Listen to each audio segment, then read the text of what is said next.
Read कि it's a silent killer. Truly, it's a silent killer. 10% जो population है that is suffering from CKD. CKD होता क्या है? CKD means chronic kidney disease. That kidneys are getting damaged permanently. लोगों को कैसे नहीं पता चलता? कोई सिम्टम नहीं आता है इसका? Early इसका कोई specific symptom नहीं होता because end stage kidney disease में सारे symptoms आने लगते हैं. काम करना बिल्कुल ही बंद हो जाता है. ब्लड प्रेशर, शुगर, ओबेसिटी, मतलब they are responsible for nearly 90 to 95% of total load of chronic kidney disease. How does the treatment progresses? Basic principle is कि हमें रूट कॉज को हिट करना है, अर्ली डायग्नोसिस करना है और अर्ली इंटरवेंशन करना है. कौन कौन सी स्क्रीनिंग आप जनरली कितने ड्यूरेशन में एक इंसान को किडनी चेकअप के लिए करानी चाहिए? High risk each and everyone I guess should have a. हाउ इज लाइफ when somebody is on dialysis? कि डायलिसिस वो सारे काम नहीं कर पाता जो एक हेल्दी किडनी कर रही थी. जब we know कि transplant can make the life better, then why people still choose dialysis? इन्हें काफी सारे हर्डल्स हैं. स्टेज 4 and 5 जब तक पहुंच गई है, एट दैट स्टेज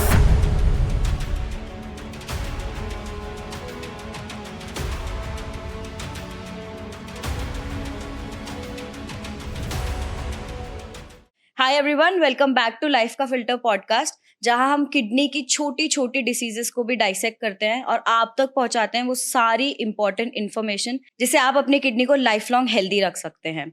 आज हमने बात की है क्रॉनिक किडनी डिसीज की, CKD. ये एक ऐसी डिसीज है जो जनरली लोगों को एकदम एंड स्टेज पे पता चलती है एंड लिटरली इसका जो आज सर ने बताया है, the percentage, the number of people who are suffering from CKD is increasing year on year. तो बहुत ज्यादा जरूरत है इसकी अवेयरनेस फैलाने की, क्योंकि मेन रीजन ये बढ़ने का यही है कि लोगों को पता ही नहीं है कि तुम्हारी किडनी में कुछ इशू है. So let's deep dive in CKD, and if you have any question please feel free to comment below. Today we have Dr. Neeraj Goyal with us. Dr. Neeraj Goyal, who specializes in kidney transplant, is here with us to unpack everything, right from the common causes of CKD in India and prevention strategies to dialysis, transplantation, and how lifestyle changes can influence kidney health. Namaste, sir. Welcome Namaste. to Life का Filter podcast with Zydus. And आज के ये episode के लिए मैं बहुत excited भी हूँ और नर्वस भी हूँ at the same time. Excited because I get this opportunity to ask you questions about kidney diseases, CKD, chronic kidney diseases. And जितना मैंने रिसर्च किया, जितना मैंने पढ़ा, आई रेड कि इट्स अ साइलेंट किलर. इतने लोगों को बहुत एंड या बहुत लास्ट स्टेजेस पे पता चलता है कि that they are suffering and they sometimes delay the symptoms and everything. So I am actually happy कि आपसे आज मैं सारी वो इन्फॉर्मेशन लोगों तक पाऊंगी थ्रू Zydus का platform. So that's one thing. And nervous इसलिए क्योंकि a very close person in my life has this CKD disease. इसकी वजह से मैं बहुत टाइम से इसके बारे में पढ़ती आ रही हूँ, रिसर्च करती आ रही हूँ. तो there had lot of questions that I had also. So thank you so much for joining us first of all. And अगर मैं CKD से जो मैंने ये चीज़ बोली, आप क्या बोलेंगे? डू यू थिंक कि एक साइलेंट किलर है and how is it? Do people know about it? क्या है, आपको कैसा लगता है? First of all thank you Nona. And yeah truly it's a silent killer. और मैं कुछ आपको फिगर्स बताऊं तो you will be actually surprised कि हमारी जो पॉपुलेशन है उसका अप्रॉक्सीमेटली 10% जो पॉपुलेशन है that is suffering from some stage of CKD. तो approximately we have 150 CR population. तो उसका 10% जो है हमारी जनसंख्या का, हमारी इंडियन पॉपुलेशन का, किसी ना किसी स्टेज की CKD से सफ़र कर रहा है. And what I was surprise to know recently कि ये लास्ट डेकेड में इतना रैपिडली बढ़ा है कि अभी now the recent studies are showing it to be in the range of 15 to 16% overall prevalence. In how many years? Over last decade. अगर 10 साल पहले की बात की जाए तो study use to quote the data जो भी हमारे पास इनफॉर्मल रफ डेटा होता है, डेटाबेस है इंडिया का. तो nearly 10% of population was suffering from CKD and now this number has gone up by 15-16% to 15-16% over last 10 years. So कितना rapidly ये बढ़ रहा है. And true it's a silent killer क्योंकि इसका कोई भी सिम्टम ऐसा सच नहीं होता. Symptoms come at a much later stage, जिसको हम स्टेज 4 या 5 कहते हैं. मैं अगर शुरुआत से एक बार पहले, अगर for the audience who don't know CKD होता क्या, एक बार आप ब्रीफ में अगर एक्सप्लेन कर सकते हैं. CKD means chronic kidney disease, है ना. सो किडनी की बीमारी की जब हम बात करते हैं तो it can B A temporary damage because of certain diseases जो कि कम्प्लीटली रिकवर कर जाएगा और इट इज़ कम्प्लीटली रिवर्सिबल, है ना. तो that is called as AKI, जैसे एक्यूट किडनी इंजरी. और second is CKD. CKD means chronic kidney disease. That kidneys are getting damaged permanently and this is not going to be reversible. So kidneys cannot go back to their actual original health status. That is called as CKD. And देखिए, मैं almost entire north India की population north of Delhi को cater करता हूँ. Even north east से काफ़ी patients हमारे पास आते हैं. So this is the point two highlight कि ना सिर्फ रूरल इंडिया में, इवन अर्बन इंडिया में, अर्बनाइज सोसाइटी में भी क्रॉनिक किडनी डिजीज़ के बारे में अवेयरनेस नहीं है. So that is the reason कि पेशेंट्स लेट स्टेज पे आ रही हैं और जो हमारा बर्डन है हेल्थ सिस्टम का वो क्रॉनिक किडनीज का बढ़ता जा रहा है. And it is a silent killer, I guess worse than और नेक्स्ट टू कैंसर, है ना. It is growing like that. और इसमें कुछ है, इसका बढ़ रहा है क्योंकि somehow it is related to our lifestyle, है ना. जैसे लाइफस्टाइल डिजीजेस है डायबिटीज़, हाइपर कोलेस्ट्रॉलिज्म या कोलेस्ट्रॉल की प्रॉब्लम जिसको कहते हैं, ब्लड प्रेशर और ओबेसिटी. तो ये सारी चीज़ें लाइफस्टाइल से जुड़ी हुई हैं और यही सारे मेजर कॉजेज़ हैं हमारे क्रॉनिक किडनी डिजीज़ के.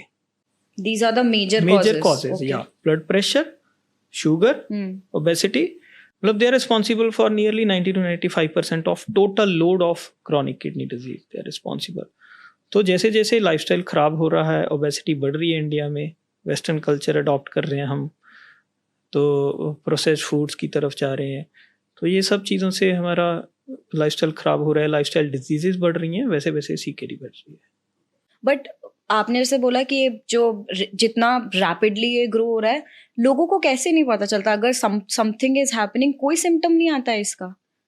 देखिए, symptoms there is now one is general population जो भी हैं, जिसमें स्वस्थ अस्वस्थ, है ना, मतलब हेल्दी या डिजीज सब लोग आते हैं.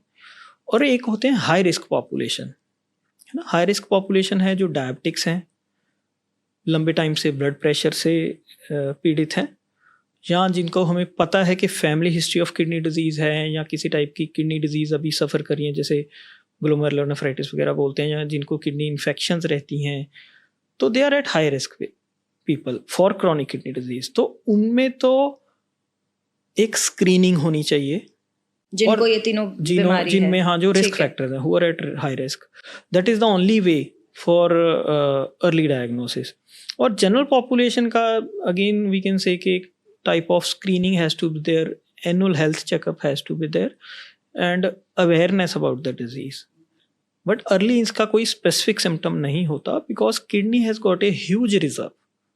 जब तक kidneys nearly 75 to 80% उनका जो reserve है वो damage नहीं हो जाता, तब तक उसमें as such कोई specific symptoms नहीं आते. Specific symptoms mostly starts coming at stage 4 or stage 5. तो इसमें जैसे आपने 2-3 चीजें बताई. फर्स्ट ऑफ ऑल जो आपने बोला कि स्पेसिफिक सिम्टम्स जो भी हैं जो आते हैं, तो जो बेसिक चीजें होती हैं किडनी का, जैसे यूरिन फंक्शन है कि कभी यूरिन ज्यादा आना या यूरिन इन्फेक्शन होना, ये सब किडनी के फंक्शनिंग हो रहा है वो रिलेटेड नहीं होता है. एज सच किडनी इन्फेक्शंस होना is not A symptom of chronic kidney It's disease. not a symptom. It can be a cause of chronic kidney disease, जिनको बार बार untreated infections होती हैं ना, तो this can be cause of kidney disease. Bar bar infections होना जो भी है, they all fall under high risk population. तो उनमें तो जो भी जिसको इन्फेक्शन होएगी वो तो हॉस्पिटल पहुंच ही जाएगा, और जब वो उसकी टेस्टिंग होएगी, वैल्यूएशन होएगी, तो क्रॉनिक किडनी डिजीज का अगर कॉम्पोनेंट है तो वो सामने आ जाता है. But in general population there is no symptoms as such. तो जब स्टेज 4 स्टेज 5 जो आपने बोला वहां तक पहुंच गए, तो वहां से फिर क्या सिम्टम्स आने स्टार्ट होते हैं? वहाँ से सिम्टम्स आते हैं. देखिए, जो सिम्टम्स हैं they will be related to the function of kidney basically, है ना. So kidney is our filter of the body. तो जो भी हम खा पी रहे हैं उसमें से जो वेस्ट प्रोडक्ट्स हैं, जो एक्सेसिव फ्लूइड है ना, जो बॉडी का जो ब्लड में जाता है एब्जॉर्प्शन के बाद, जो अनवांटेड मेटाबोलाइट्स बचते हैं बॉडी में, जो टॉक्सिन्स बचते हैं, सिंपल लैंग्वेज में हम कहें, हम जो भी फूड आइटम्स ले रहे हैं उसमें फॉर एग्जांपल कलर्स हैं, कोई आर्टिफिशियल स्वीटनर्स हैं, तो अल्टीमेटली ये बॉडी से जब एक्सक्रीट होते हैं तो there are only two ways, इधर they will be removed via poo potty और they will be removed via urination. Majority चीज़ें जो हैं वो यूरिनेशन से होती हैं. तो that filtration portion is mainly taken care by kidneys. तो they are RO filters of the body. तो जैसे ही हमारी किडनीज डैमेज होती हैं beyond certain stage, stage 3, stage 4 पे, तो वो फिल्ट्रेशन का जो फंक्शन है वो कम होने लगता है. तो उसकी वजह से जैसे पानी अगर एग्जैक्ट अमाउंट में नहीं निकाल पाएगी किडनी जितना है, तो उसको यूरिन आना कम हो जाएगा और वो जो एक्सेस ऑफ फ्लूइड है वो बॉडी में रिटेन होने लग जाएगा. तो उससे फेशियल पफीनेस, चेहरे पे सूजन आना, आँखों के आसपास सूजन आना, अर्ली मॉर्निंग हम कहते हैं, या बॉडी में किसी और पोर्शन में स्विमिंग आना, पाँव पे सूजन आना, ये अर्ली सिम्टम्स होते हैं. जब थोड़ा सा और प्रोग्रेशन हो जाता है तो ये जो एक्स्ट्रा फ्लूइड है ये हमारे हॉलो स्पेसिस में जाने लग जाएगा. तो सबसे ईजिली अवेलेबल हॉलो स्पेस क्या है? हमारे lungs, which are filled by air. तो that air will be replaced by excessive fluid, extra fluid, और उससे फिर शॉर्टनेस ऑफ ब्रेथ होने लग जाएगी ना. एंड दूसरा, किडनी क्या करती है, जैसे मैंने बताया अभी कि अनवांटेड जो टॉक्सिन्स है उनको रिमूव करती हैं. तो उनकी अमाउंट ब्लड में बढ़ने लग जाएगी, यूरिया क्रेटिनिन वगैरह बढ़ने लग जाते हैं जो है. तो उससे यूरिमिक सिम्टम्स आने लगते हैं, भूख ना लगना, नोजिया फीलिंग होना, वॉमिटिंग की सेंसेशन आना, पुअर ओरल इनटेक. तो इस टाइप के. तीसरा, फिर किडनीज में जो हमारा हीमोग्लोबिन जो बनता है, जो रेड ब्लड सेल्स होते हैं जिसकी वजह से हमारा खून लाल कलर रंग का है, तो उसकी जो मैच्योरेशन प्रोसेस है उसमें किडनीज का बहुत इंपॉर्टेंट एक योगदान रहता है. तो जैसे ही हमारी किडनीज फेलियर की तरफ जाती हैं, एडवांस स्टेज सीकेडी होती है, तो उसमें हीमोग्लोबिन ड्रॉप करने लगता है ना, इनीमिया जिसको हम कहते हैं. तो anaemia of chronic disease, anaemia of CKD होता है. उस वजह से जो सिम्टम्स आते हैं, वीकनेस वगैरह रहना, और ये सारे सिम्टम्स उस टाइप से they are related to the functioning of the kidney. इसमें भी जैसे आपने बताया सिम्टम्स, तो मेरे को तो ये लग रहा है बहुत लोग ऐसा होता होगा कि ये सिम्टम्स को भी बहुत लाइट लेके कि कुछ नहीं हो रहा. That is the main issue, क्योंकि ये सिम्टम्स जैसे थकान है, थकान हिंदुस्तान में is such A common word that उसको हम बहुत लाइटली लेते हैं. थकान को, चेहरे का पीलापन, क्योंकि वैसे ही 30 to 40% पॉपुलेशन हमारी इंडिया की एनीमिक है. तो that is the reason. Lack of awareness, overall poor socio economic status, फिर एक्सेस कम है हेल्थ सर्विसेज को. बड़े शहरों की अगर बात ना की जाए, छोटे शहरों में इवन जो हमारे प्राइमरी हेल्थ केयर वर्कर्स हैं, MBBS से कम वाले जो डॉक्टर्स होते हैं, जो बहुत इंटीरियर्स को वो करते हैं, केटर करते हैं पॉपुलेशन को, वहाँ भी लैक ऑफ अवेयरनेस है. तो दैट इज़ द रीज़न कि ये सारा there is delay in diagnosis. And that is why जो साइलेंट किलर आपने बोला, there are early symptoms and early signs but वो यूजली इग्नोर हो जाते हैं because there are not specific symptoms. तो आपने जैसे स्क्रीनिंग की बात की थी अभी कि एक तो रिस्क फैक्टर में जो है जिन्हें डायबिटीज है, बीपी है और ओबेसिटी है, और एक जो नॉर्मल है, तो उसमें उनको स्क्रीनिंग करानी चाहिए. कौन कौन सी स्क्रीनिंग आप जनरली कितने ड्यूरेशन में एक इंसान को किडनी चेकअप के लिए करानी चाहिए? हाई रिस्क पेशेंट्स हम जब बात करते हैं तो हाई रिस्क पेशेंट्स हैं वही लोग या वही बीमारियां जो किडनी या सीकेडी के लिए रिस्पॉन्सिबल है, किडनी फेलियर या सीकेडी के लिए रिस्पॉन्सिबल है. जैसे most common is type 2 diabetes, second is hypertension, third is जो इंडियन कंटेक्स्ट में बहुत इंपॉर्टेंट है, दैट इज अनट्रीटेड और recurrent kidney stones. Kidney stones are taken very lightly. मैं ट्रांसप्लांट सर्जन के साथ साथ I am urologist, and in first interaction कोई भी पेशेंट ये एक्सेप्ट नहीं करता कि किडनी स्टोन है और उसके लिए सर्जरी करनी पड़ेगी, है ना. सो एवरीबडी फील्स के किडनी स्टोन्स तो ऐसे ही हैं, पानी पी के निकल जाएंगे, बियर पी के निकल जाएंगे, and then alternative therapies, Ayurveda, homeopath, they may have certain role. Will not go into that discussion, but definitely up to certain size जो कि बॉडी की कैपेसिटी में है, जो नेचुरली पास हो सकते हैं ना. तो देर आर सर्टेन क्राइटेरिया जो कि जिनको हम कंजर्वेटिव ट्रीटमेंट जिसको हम कहते हैं दे सकते हैं. तो अनट्रीटेड स्टोन डिजीज हो गया, बार बार किडनी इन्फेक्शंस होना, रिकरेंट यूटीआई जिसको हम बोलते हैं, और एक बहुत important again in Indian context होता है ओवर द काउंटर ड्रग्स, क्योंकि हमारे सेल्फ मेडिकेशन काफ़ी इम्पॉर्टेंट वो रहता है. तो over the counter pain killers है ना, अनसुपरवाइज्ड कोई सर्टेन एंटीबायोटिक्स, तो they are also important cause of kidney failure और chronic kidney disease in India. तो ये सारे जो हैं they are high risk for kidney disease, this people are high risk. तो इनमें तो they should have regular follow up with a kidney specialist at least once in a year, जिनके पास अभी कोई जिनको किडनी की डिजीज फिलहाल नहीं है.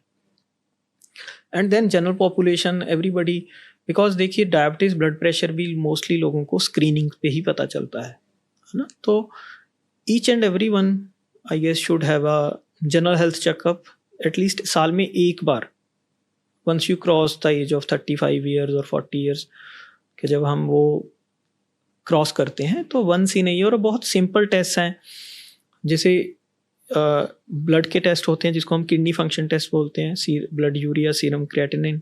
देन यूरिन रूटीन एनालिसिस होता है जिसमें प्रोटीन लीकेज का कंटेंट पता चल जाता है, और उसमें अगर प्रोटीन आ रहा है तो that gives us an idea कि जी किडनी कमज़ोर हो रही है, बिकॉज नॉर्मल यूरिन में कभी प्रोटीन रिलीज नहीं होता. एंड सिमिलरली एक यूरिनरी ACR बोलते हैं, albumin creatinine ratio, it is a very important and easily available very cheap screening tools है ना. All these test will hardly cost $200-300 और मैक्सिमम $400 डिपेंडिंग ऑन कि किस लैब में है. और अल्ट्रासाउंड किडनीज का, तो ये 3-4 टेस्ट से we can screen the general population, we can have a fair amount of idea कि किडनीज हेल्थ कैसी है, और early stage of kidney disease पे हम उनको पकड़ सकते हैं. आपने इसमें क्रिएटिनिन बोला, वो I have heard a lot about this. Creatinine first of all sir होता क्या है and why this is such an important factor for CKD? ये किडनी फंक्शन टेस्ट का ही देखिए, यूरिया और क्रिएटिनिन हमारे, हम ये कह सकते हैं जो हमारे बॉडी में डे टू डे बेसिस जो भी मसल्स में या बोन्स में तोड़ फोड़ हो रही है, फिर बॉडी उनकी सेल्फ रिपेयर करती है, तो ये उसका एक रेजिड्यूल वो है क्रिएटिनिन है ना, एक रेजिड्यूल मटेरियल है जो कि ब्लड में सिक्रीट होता है, उससे किडनी फिल्टर करके इसको बाहर निकाल देती है.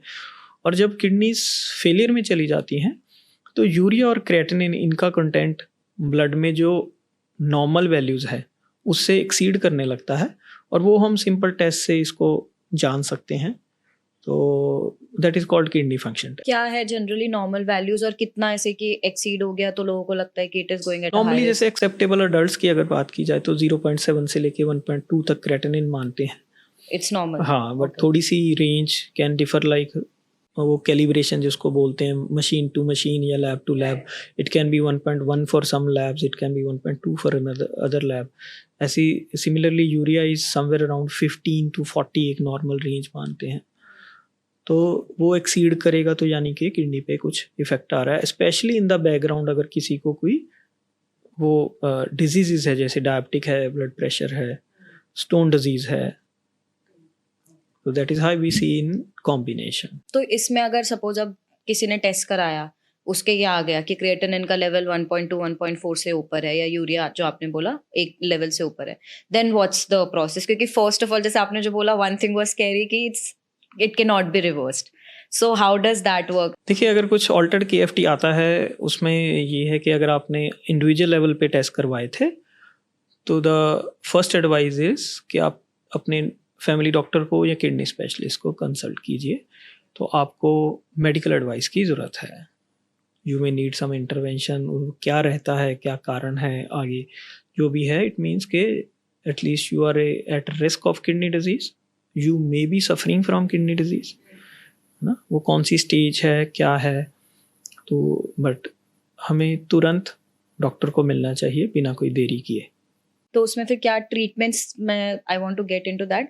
उससे पहले मैं आपसे एक चीज़ और पूछना चाहती हूँ. जैसे आपने बोला ना कि डिटोरिटेशन होता है, कंपैरेटिवली कुछ भी हो रहा है, तो ये दोनों किडनीज का ऐसे साइमल्टेनियसली होता है कि देयर इज पहले एक किडनी जाती है फिर दूसरा kidney, how does that work? देखिए, ये आपने अच्छा पूछा. क्रॉनिक किडनी डिजीज़ बेसिकली हम कहते हैं जब दोनों किडनीज इक्वली इफेक्ट होती हैं है ना। क्रॉनिक किडनी डिजीज मीन्स मैंने आपको कहा कि ओवरऑल किडनी का जो मास है, रिजर्व है, वो अफेक्ट हो रहा है। तो ग्लोबल, जिसको हम कहते हैं ग्लोबल फंक्शन ऑफ किडनीज, दोनों मिला के ही बात की जाती है।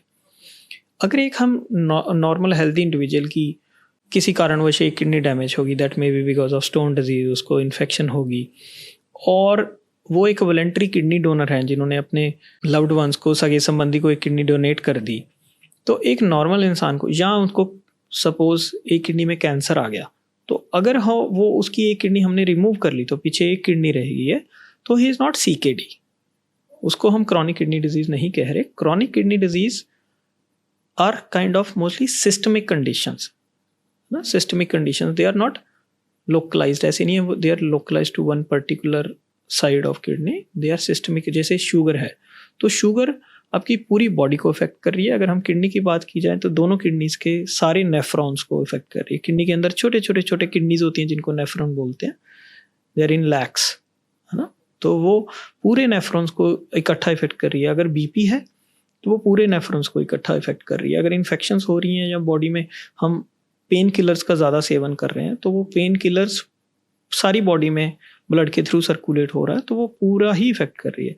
तो क्रॉनिक किडनी डिजीज हम कहते हैं जब दोनों किडनीज अफेक्ट हो रही हैं, या किसी की सॉलिटरी किडनी थी वो अफेक्ट हो रही है। ओके। तो इसमें जो आपने, अब हम ट्रीटमेंट्स के जैसे हम बात करते हैं कि अब मैंने जितने पढ़े हैं कि या तो मेडिसिन चलती हैं, या डायलिसिस पे आते हैं, या ट्रांसप्लांट पे आते हैं, तो how does the treatment progresses, कैसे होता है कि फर्स्ट जो आप बोल रहे हो कि because it's a progressive disease, ये रिवर्स तो कुछ होता नहीं है, तो हाउ डज दैट वर्क? देखिए, एक स्टेज है, जैसे स्टेज 4 and 5 जब तक पहुंच गई है, तो at that stage it is usually not reversible and it is progressive. It is progressive. It is progressive after stage 3. After stage 4, stage 5 is usually progressive. But definitely उसको भी हम उसका progression slow कर सकते हैं with the help of medicines या जो भी है, मतलब by an expert advice. और जो stage 1 और stage 2 है, उसमें we can halt the progression. We can halt the progression कि वो स्टेज 4 या स्टेज 5 में लैंड ना हो। इफ पेशेंट, हम जो प्राइमरी उसका बेसिक डिजीज़ है, जैसे कोई हाइपरटेंसिव था या डायबिटिक था, उसको अगर हम उसको जो रूट कॉज है उसको एड्रेस कर लेते हैं, एडिक्वेट डायबिटिक कंट्रोल है फॉरएवर, है ना, नॉट विद इनफ्रीक्वेंट वो के बीच बीच में अनकंट्रोल हो गया, बीच में कंट्रोल हो गया। और किडनी की जो कुछ प्रोटेक्टिव मेडिसिन्स हैं ना, there are few group of medicines, तो वो जो किडनी CKD प्रोग्रेशन को स्लो करती हैं, और they are renal protective as well, ना, तो वो इंट्रोड्यूस हो जाती हैं। तो इस प्रोग्रेशन को हम रोक सकते हैं, हॉल्ट कर सकते हैं, और अर्ली स्टेज में, स्टेज 1-2 में जैसे एक पार्शली रिवर्सिबल हो सकती है ये। But a person can have normal life time if kidney disease is diagnosed at early stage. बहुत अर्ली स्टेज पे अगर डायग्नोज हो जाती है, तो बहुत सारे लोग हैं, अगर वो प्रॉपरली सारी रिस्ट्रिक्शंस, परहेज फॉलो कर रहे हैं, दवाइयाँ ले रहे हैं, और जो बेसिक रूट कॉज था उसको एड्रेस किया जा रहा है, तो इट इज़ पॉसिबल कि उनको प्रोग्रेशन टू किडनी फेलियर नहीं हो। बट अगर जो 3rd और 4th पे और वो सारे प्रिकॉशंस ले रहे हैं, अगेन सब मेडिसिन ले रहे हैं, but we can definitely slow down the slow it down, but ultimately failure होगा। That may or may not in lifetime. अच्छा, हाँ, अगर बहुत स्लो प्रोग्रेशन हो रहा है, अगर कोई 65 पे डायग्नोज हो रहा है, तो ऐसा नहीं है कि ज़रूरी he will and up in dialysis. हाँ, इसीलिए अर्ली, देखिए, द बेसिक प्रिंसिपल इज़ कि हमें रूट कॉज को हिट करना है, अर्ली डायग्नोसिस करना है, और अर्ली इंटरवेंशन करना है ना। एक हम इसको सिंपल वर्ड्स में कह सकते हैं कि there used to be a reactive approach, कि कुछ होगा तो उसको हम रिएक्ट करेंगे। Now we usually take it a proactive approach. So those who are at risk, उनको स्क्रीन करें, उनको हम ऐसी इंटरवेंशंस करें कि किडनी डिजीज़ में वो प्रोग्रेस ही ना करें। जो किडनी डिजीज़ में जा चुके हैं उनकी स्टेज प्रोग्रेशन ना हो, और जो ऑलरेडी लाइक स्टेज 4 स्टेज 5 में है, उनको हम जितना टाइम बिना डायलिसिस के दे सकते हैं, that may be many years, that may be months, depending on root cause और कितना स्लो प्रोग्रेशन हो रहा है। और जो फिर फाइनली उसमें जा चुके हैं, एंड स्टेज किडनी डिजीज जिसको बोलते हैं स्टेज 5 पे, तो उनको अर्ली इंटरवेंशन से जो किडनी फेलियर की आगे कॉम्प्लिकेशंस है उनको प्रिवेंट किया जा सके। सो ट्रांसप्लांट से पहले dialysis is the before step, ऐसा होता है, या डायलिसिस और transplant depends person to person? Basically देखिए, अभी स्टेज 5 ऑफ किडनी डिजीज को हम बोलते हैं एंड स्टेज किडनी डिजीज, कि now this is and stage and it can not gate reversed. And stage kidney disease में सारे सिम्टम्स आने लगते हैं, काम करना बिल्कुल ही बंद हो जाता है, और किडनीज का मोर देन 90% रिजर्व जो है वो जा चुका होता है, तो they are on 5 to 10% reserve at maximum. तो जैसे अभी मैंने बताया कि एक्सेसिव फ्लूइड है बॉडी में, वो रिटेन होएगा, था सांस में दिक्कत आने लगेगी। जो हमारी बॉडी में एक्स्ट्रा एसिड्स होते हैं वो ब्लड में सर्कुलेट करने लगेंगे, they are very toxic, they are harmful to the heart, है ना, उनसे इमीडिएट कार्डियक अरेस्ट हो सकता है। फिर पोटेशियम होता है हमारी बॉडी का इम्पॉर्टेंट, एक पोटेशियम आयंस होते हैं, उनका जो एक्सेसिव अमाउंट है वो किडनी निकालती है, तो ये सारी चीज़ों का इम्बैलेंस होने लगता है, इलेक्ट्रोलाइट इम्बैलेंस हम जिसको बोलते हैं। तो they are immediately harmful, they can be reason for even death अगर हम इनको टाइमली एड्रेस नहीं करते। या किसी को लंग्स में पानी चला गया तो वो सांस ही नहीं ले पाएंगे, तो they come with shortness of breath. तो dialysis provides immediate relief from all these things, है ना, so that will provide you like immediate, and that will take you out from the जो immediate life threatening condition थी उससे बाहर ले आएगा। but that relief is temporary, depending on कि patient की body की overall requirement कितनी है, उसकी requirement कितनी, किडनी फेलियर की स्टेज क्या है। जैसे कुछ लोगों को किडनीज की फिल्ट्रेशन फंक्शन बंद हो जाता है, बट उसके बावजूद वो थोड़ा यूरिन प्रोड्यूस करते रहते हैं, मतलब दैट यूरिन एक्सेसिव फ्लूइड निकल जाता है, आप ये समझो, बट वो फिल्ट्रेशन नहीं करते, मतलब जो अनवांटेड पोटाशियम होगा, एसिड होगा, वो नहीं निकालेंगे। तो उनमें थोड़ी सी रिलेटिवली हो सकता है डायलिसिस की फ्रीक्वेंसी कम रहे। और कुछ लोग हैं जो बिल्कुल ही एनयूरिया जिसको हम बोलते हैं, कि किडनीज ने यूरिन प्रोडक्शन भी बंद कर दी, वो टोटल शटडाउन में चली गई, और वो फिल्ट्रेशन भी नहीं कर रही और वो पानी भी नहीं निकाल रही। तो उस केसेस में डायलिसिस की फ्रीक्वेंसी थोड़ी बढ़ती है, रेगुलर होता है। कुछ लोगों को अल्टरनेट डे चाहिए होता है, कुछ लोगों को ट्वाइस ए वीक चाहिए होता है, कुछ लोगों को वंस ए वीक भी मैनेज हो जाते हैं, डिपेंडिंग ऑन कि कितना रिजर्व बचा हुआ है, कितना किडनी कर पा रही है, कितना स्ट्रिक्टली वो डाइटरी रिजीम्स वगैरह फॉलो कर रहे हैं। बट हाउ इज life when somebody is on dialysis? Definitely difficult. अगर हम मेजॉरिटी लोगों की बात की जाए तो पेशेंट्स मोस्टली डिमोरलाइज हो जाते हैं। बहुत कम लोग हैं, कुछ मतलब लोअर परसेंटेज है जो who are doing well on dialysis. But आप ये देखिए, एक इंसान को अगर हफ्ते में 3 बार हॉस्पिटल जाना है, 3.5 या 4 घंटे का 4 आवर्स द स्टैंडर्ड ड्यूरेशन एक डायलिसिस कराना है, 1 घंटा पहले वो हॉस्पिटल से निकलेगा, 1 घंटा वो बाद में आएगा। उसके बाद बहुत कम डायलिसिस पेशेंट्स ऐसे होंगे जो सेल्फ ड्राइव करके या अपने इंडिपेंडेंटली चले जाएंगे, डायलिसिस करा के आ जाएंगे। 1 या 2 फैमिली मेम्बर्स उनको कंपनी करते हैं, तो एक फैमिली पे वो बर्डन बनने लगते हैं, है ना। एक तो वो फाइनेंशियली डिपेंडेंट हो जाते हैं, आपकी जो भी बेसिक जॉब है वो चली जाएगी अगर 3 दिन में है। जो हम इंडियन सिनेरियो की बात कर रहे हैं, पॉपुलेशन बेस जो रियलिटी में बात कर रहे हैं, उनके साथ साथ वो एक हम कह के हैंडीकैप हो गए, एक फैमिली मेम्बर्स 1-2 लोग और साथ में सफ़र करेंगे जिनको रेगुलरली हॉस्पिटल आना है। बाकी डायलिसिस वो सारे काम नहीं कर पाता जो एक हेल्दी किडनी कर रही थी। जैसे आपको बताया कि dialysis will take out excessive fluids. हम नाप सकते हैं कि पोटाशियम ज़्यादा हुआ एक्स्ट्रा पोटाशियम निकाल देगा, किसी को एसिड ज़्यादा हुआ एक्स्ट्रा एसिड निकाल देगा।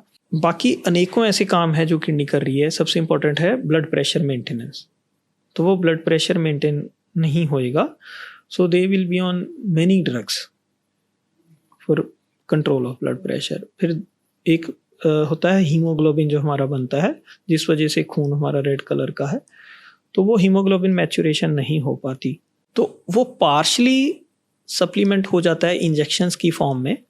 वीकली या मंथली इंजेक्शन, 15 दिन पे इंजेक्शन लगता है डायलिसिस डिपेंडेंट पेशेंट को फॉर एवर। बट उसके बावजूद मेजॉरिटी पेशेंट्स को एनीमिया रहता है। एनीमिया रहता है तो sometimes they require blood transfusion. जब ब्लड ट्रांसफ्यूजन होता है बार बार, तो they are at risk of serious infections like HIV, hepatitis B, hepatitis C। तो किडनी पेशेंट्स में हेपेटाइटिस B, C की जो प्रेवलेंस है वो नॉर्मल पॉपुलेशन से ज़्यादा पाई जाती है, यही उसका रीज़न है। कि फिर विटामिन डी जैसे है उसकी मैच्योरेशन में बहुत इंपॉर्टेंट रोल होता है किडनीज़ का। And vitamin D is very important for bone health, muscle health. तो जब विटामिन डी कम रहता है तो उनको CKD रिलेटेड बोन डिजीज़ होती है, मसल वेस्टिंग होने लगती है। और एक चीज़ और पाई गई है कि किडनी पेशेंट्स की अगर हम बात करें जो डायलिसिस पे हैं परमानेंट, उनको एडवर्स कॉर्नरी इवेंट यानी कि हार्ट अटैक जैसे की संभावना, या कॉर्नरी सेरिब्रोवास्कुलर एक्सीडेंट जिसमें स्ट्रोक आता है, ब्रेन स्ट्रोक, ब्रेन अटैक जिसको हम बोलते हैं, तो they are much more common as compare to general population. तो किडनी पेशेंट्स अक्सर किडनी फेलियर से नहीं मरते। डेथ का रीज़न मोस्टली या तो एडवर्स कार्डिक इवेंट होएगा या फिर कोई ब्रेन स्ट्रोक होगा मोस्ट ऑफ द टाइम्स। और ये चीज़ें बहुत कॉमन है। अगर हम दो ग्रुप में फॉर एग्जांपल डिवाइड कर लें कि एक वो सारे किडनी पेशेंट्स जो परमानेंट रेगुलर डायलिसिस पे हैं, और एक वो सारे पेशेंट्स जो डायलिसिस से मुक्त होकर मतलब ट्रांसप्लांट में जा चुके हैं और एक सक्सेसफुल ट्रांसप्लांट से जी रहे हैं, तो risk of death will be at least 10 times higher from stroke and heart attack in dialysis group as compare to the patients जिनका सक्सेसफुल ट्रांसप्लांट हो चुका है। And they live longer, transplant patients live longer as compare to permanent dialysis dependent patients. They have better quality of life.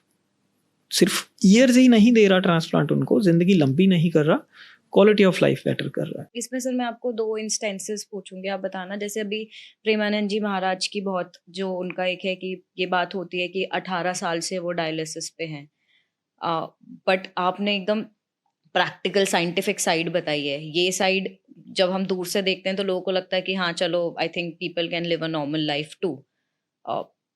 What would you say on that? I mean because लोगों को पता ही नहीं है कि दिस इज द देखिए, actual जब हम ये रियलिटी। बात कर रहे हैं तो ये हम पूल्ड डेटा की, पूल्ड नंबर्स की बात कर रहे हैं, कम्युनिटी बेस्ड, मतलब हजारों लाखों लोग ओवरऑल प्रेवलेंस कहता है भी टोटल कितने नंबर इफेक्ट हो रहे हैं क्या है।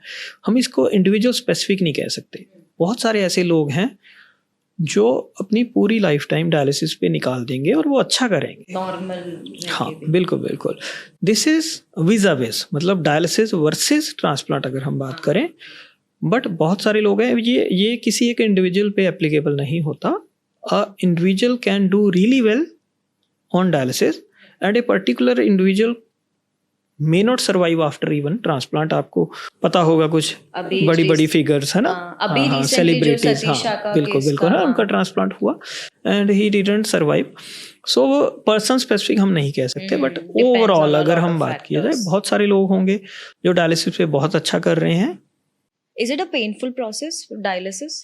Dialysis as such is not a painful process, but हाँ बहुत सारे लोग टॉलरेट नहीं कर पाते क्यों, क्या होता है? क्योंकि आपका पूरा ब्लड जो है वो सर्कुलेट हो रहा है बाहर एक मशीन के थ्रू ना। तो जो भी डायलिसिस एक्सेस बोलते हैं, जैसे एवी फिस्टुला होता है या कुछ ऐसे ही, आपकी पाइप लगी होगी जो आपकी मेजर ब्लड वेसल्स में जाएगी, जैसे नेक में, या परमानेंट एक टनल्ड कैथेटर होता है, परमाकैथ बोल देते हैं। तो उसमें से मशीन में से एक कनेक्शन लगेगा जो आपका ब्लड खींच रहा है, फिर वो एक फिल्टर के थ्रू क्रॉस कर रहा है, रिसर्कुलेट हो रहा है, फिर वो आपके ब्लड में वापस चला जाता है। तो it is not completely physiological, मतलब जो एक बॉडी नेचुरल बना के भेजी तो उससे छेड़छाड़ हो रही है। तो उस वजह से हर इंसान अच्छे से नहीं टॉलरेट कर पाता। कुछ लोग कर रहे हैं और कुछ लोग ट्रांसप्लांट नहीं जैसे टॉलरेट कर पाते। इसमें सर जो आपने जैसे बताया ना, weakness as an, do people lose weight in? Yes, mostly dialysis पे धीरे धीरे वो बॉडी हाँ लूज आउट होती है, प्रोटीन लॉस होता है, हाँ है ना, बोन लॉस होती है। तो आफ्टर फ्यू इयर्स आपने सोसाइटी में देखा, मेजॉरिटी एक डॉक्टर होने के नाते या किडनी स्पेशलिस्ट होने के नाते, मतलब हम तो चेहरा देख के पहचान जाते हैं कि ये किडनी पेशेंट्स है, नया है, पुराना है, लंबे समय से डायलिसिस पे है, तो वो फेशियल अपीयरेंस में नजर आने लगता है। आई आस्क दिस क्योंकि मैंने ये पढ़ा था कि कहीं कि जिनको ऐसे सीकेडी का है, कोई अगर अर्ली स्टेज है, तो they should maintain a certain weight also, so that आगे जाके उनको वीकनेस और ये सब का इशू ना हो। So what should be an average BMI that you think a kidney patient should generally maintain? As such BMI तो देखिए या हम weight आप कहेंगे, बताएं तो हाँ हाँ। नहीं वो तो पर्सन टू पर्सन वेरी करेगा अगेन, कि उनका प्री डिजीज BMI क्या था, डिजीज में किडनी डिजीज से सफ़र होने से पहले उनका न्यूट्रिशनल स्टेटस क्या है। बट हाँ, किडनी डिजीज में nutrition and diet are very important. हाँ एग्जैक्टली। ठीक है, तो अभी आप स्टेज 5 की बात कर रहे हो डायलिसिस पेशेंट्स पे, मोस्टली दे गो इनटू ककेक्सिया, जिसको हम बोलते हैं कि न्यूट्रिशनल डिप्लीशन हो रही है विद एवरी पासिंग डे। वो प्रोटीन लूज कर रहे हैं, मसल मास लॉस हो रहा है, वेट लॉस हो रहा है। और बहुत सारी मिथ्स भी हैं इसमें कि बहुत सारे लोग प्रोटीन का सेवन कम कर देते हैं, जबकि डायलिसिस पेशेंट्स को एक हेल्दी इंडिविजुअल से थोड़ा एक्स्ट्रा प्रोटीन चाहिए। तो they should have a reasonable amount of protein intake. वो सब जो है किडनी स्पेशलिस्ट डॉक्टर्स हैं वो आपको बताएंगे, या एक न्यूट्रिशनिस्ट या डाइटिशियन होते हैं वो एक पेशेंट्स की हेल्प कर सकते हैं इस मामले में। And early stage kidney disease जो स्टेज 1, 2, 3 है, वहाँ हमें मॉडेस्ट करने से थोड़ा सा हम प्रोग्रेशन को स्लो कर सकते हैं। Again it is disease specific, stage specific. तो बट न्यूट्रिशन का रोल बहुत ज़्यादा है।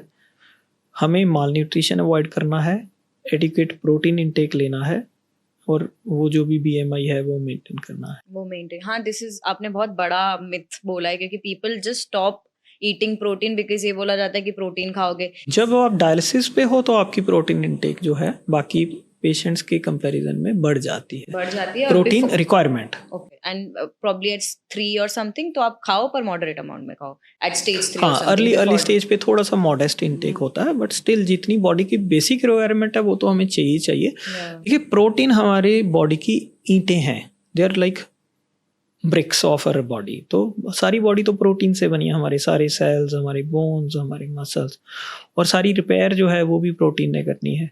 So protein is very important. But sir मेरे को एक सबसे बड़ा सवाल इधर आ रहा है, जब आपने कंपेयर, जब हम कर रहे हैं डायलिसिस और ट्रांसप्लांट, तो जब वी नो कि transplant can make the life better, it's a one time, तो then why people still choose dialysis? I want to deep dive थोड़ा ट्रांसप्लांट में भी, हाउ डज दैट वर्क, पर उससे पहले कि what's the mindset behind people कि वो ट्रांसप्लांट तक जाते हैं, हाउ इज इट जनरली? ना काफ़ी सारे हर्डल्स हैं। देखिए सबसे बड़ा हर्डल है अवेलेबिलिटी ऑफ डोनर्स इंडिया में। दूसरा मैं कहूँगा लैक ऑफ अवेयरनेस।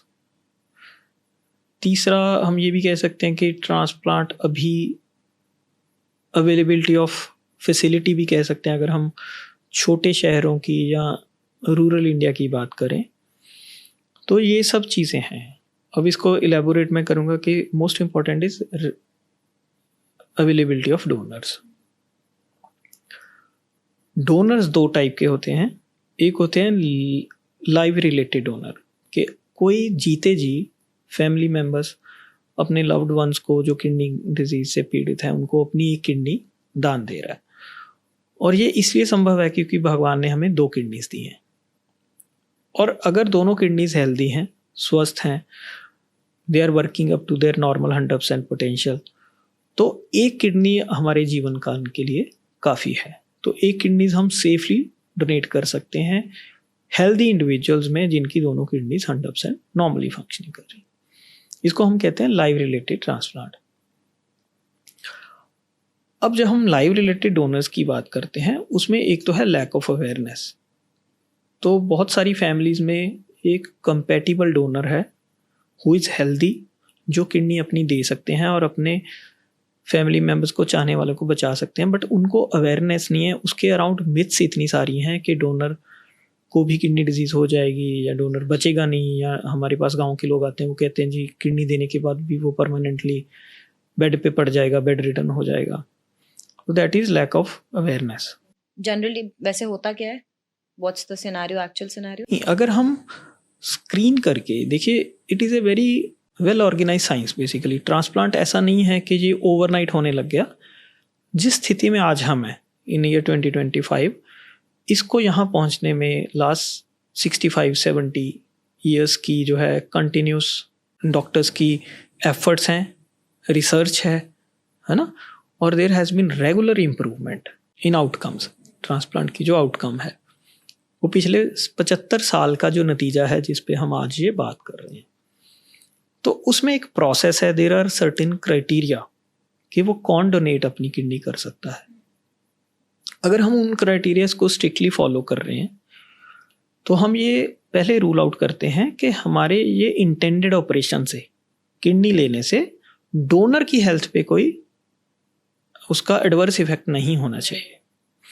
ना केवल आज की लाइफ में बल्कि फ्यूचर में भी हम उसकी एक कैलकुलेशन करते हैं कि इस किडनी देने से, किडनी डोनेशन से वो आने वाले जीवन काल में, दैट मे बी 10 साल, 15 साल, 20 साल के उसके नॉर्मल जीवन पे कोई उस पर एडवर्स इफेक्ट ना हो। तो वो जितना अपना जीवन काल लिखवा के आए हैं वो अपना उतना जीवन काल पूरे करके जाएं। तो that is the basic concept, और उसके लिए बहुत स्ट्रिक्ट क्राइटेरिया हैं, वो क्राइटेरिया हम फॉलो करते हैं। तो जो डोनर उसमें फिट बैठता है उसी को आगे प्रोसीड किया जाता है। तो जब भी ट्रांसप्लांट का कुछ वर्कअप होता है, ट्रांसप्लांट के पेशेंट से पहले डोनर की पूरी स्क्रीनिंग, टेस्टिंग हर टाइप से वो की जाती है। इसमें एक स्टूपिड क्वेश्चन मैं पूछ रही हूँ, बीच में कट कर रही हूँ आपको। जो भी फैमिली मेंबर है, लाइक रिलेटेड है, लाइक ब्लड रिलेटेड, तो वो considering all the other factors कि उसकी किडनी कैसी है, बट जनरली वो मैच होता है अपने रिलेटिव्स का जिसको भी चाहिए। They are generally a match जो रिलेटिव्स होता है। ये उसमें मैचिंग के बहुत सारी चीज़ें होती हैं। देखिए, जैसे एक हम कहते हैं ब्लड ग्रुप मैचिंग। इसमें ना 2 एस्पेक्ट्स हैं basically. One is medical aspect, second is legal aspect. ठीक है। ट्रांसप्लांट डायलिसिस की तरह या किसी और बीमारी की तरह नहीं है कि आपको हार्ट अटैक आया, आप हॉस्पिटल गए, आप एडमिट हो गए और डॉक्टरों ने आपको ट्रीट कर दिया, ऐसे ही ट्रांसप्लांट कर दिया। या आपको सांस लेने में दिक्कत हुई, आपको किडनी डिजीज़ का पता चला, आप गए, उन्होंने डायलिसिस कर दिया या डायलिसिस के बाद ट्रांसप्लांट कर दिया। ट्रांसप्लांट एक प्रोसेस है, इसकी प्रॉपर एक एक्ट है हमारा संविधान में उसका, जिसको हम बोलते हैं transplantation of human organs act, THOA act. तो उसके तहत ये आता है। तो उस THOA एक्ट के तहत ये एक्सप्लेन्ड है कि किसको हम ट्रांसप्लांट के संदर्भ में एक रिश्तेदार मानते हैं। तो उसकी डेफिनेशन है। तो उसमें फैमिली मेंबर्स में जैसे स्पाउस है, हस्बैंड वाइफ हो गए, सिबलिंग्स भाई बहन हो गए, पेरेंट्स हो गए, बच्चे हो गए, ग्रैंड पेरेंट्स हो गए, देन इन लॉज हो गए, सास ससुर हो गए जिनके फर्स्ट इस सर्कल में कोई नहीं है, फिर मौसा मौसी, मतलब जो रिलेटेड अंकल आंटीज हो गए, ऐसे मुंह बोले टाइप नहीं है ना, तो या फर्स्ट कजन्स हो गए। तो ये इतने तक वो एक्सपैंड हो सकता है। उसके क्राइटेरियाज है कि कौन दे सकता है। ये तो हुआ लीगल कंसिडरेशन। दूसरा है मेडिकल कंसिडरेशन। तो मेडिकल कंसिडरेशन में सबसे पहले हम कहते हैं कि ब्लड ग्रुप मैच होना चाहिए, कि कुछ ब्लड ग्रुप्स एक पर्टिकुलर ब्लड ग्रुप से ही ऑर्गन ले सकते हैं। फिर होता है ब्लड ग्रुप मैचिंग के बाद टिश्यू मैचिंग, कि वो पर्टिकुलर ऑर्गन, जैसे किडनी की हम बात कर रहे हैं, तो किडनी की नई बॉडी में जाकर के एक्सेप्टेंस की कितनी प्रोबेबिलिटी है ना, तो ये टिश्यू मैचिंग होती है। फिर होती है HLA मैचिंग, के जीन्स लेवल पे, DNA के लेवल पे कितनी सिमिलैरिटी है डोनर और पेशेंट में। तो ये इस टाइप से होता है। मेजॉरिटी केसेस में ये मैच हो जाता है। सो ये तो आपने बताया लाइव डोनर्स का। Then you were continuing on the other second part also. Second type of donation is called as cadaveric donation कह देते हैं, या हम कह देते हैं डिसीज्ड डोनर, है ना, या ब्रेन डेथ डोनर जो होते हैं। इसके कंट्रीब्यूशन अभी इंडिया में बहुत कम है। इट इज़ लेस देन 5%, है ना। कुछ यूरोपियन कंट्रीज ऐसी हैं जहाँ पे ये जो डिसीज्ड और या कैडावरिक ऑर्गन डोनेशन का प्रोग्राम इतना अच्छे से एस्टेब्लिश्ड है कि दे आर ऑर्गन सरप्लस। हाँ, कि वो ऑर्गन्स शेयर कर ले देते हैं अदर यूरोपियन कंट्रीज के साथ। और इंडिया में अभी क्योंकि अवेयरनेस नहीं है, otherwise India is such A hugely populated country और हर रोज़ इतने रोड साइड एक्सीडेंट्स हो रहे हैं। There are few thousand deaths every day by road accident. और उसके सिवा जैसे ब्रेन स्ट्रोक आया किसी को, है ना, जैसे कहते हैं दिमाग में नस फट गई, ब्लीडिंग होगी, उस वजह से कोई ब्रेन डेथ हो गया।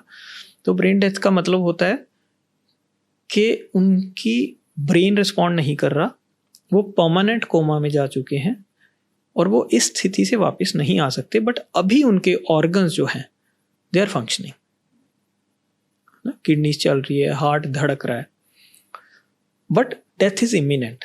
अभी वो सपोर्ट पे हैं तो they can survive for 24 hours, may be 48 hours और even longer than that, but वो नॉर्मल जीवन में वापस नहीं आ सकते, है ना। तो ब्रेन डेथ के भी कुछ क्राइटेरिया होते हैं। तो दिस इज कॉल्ड कैडावरिक डोनेशन। इसको हमें प्रमोट करने की बहुत ज़्यादा ज़रूरत है, क्योंकि इसका नंबर अभी फ्यू हंड्रेड्स में है इंडिया में। यू विल बी सरप्राइज्ड अगर मैं डेटा आपको कुछ नंबर्स बताऊं।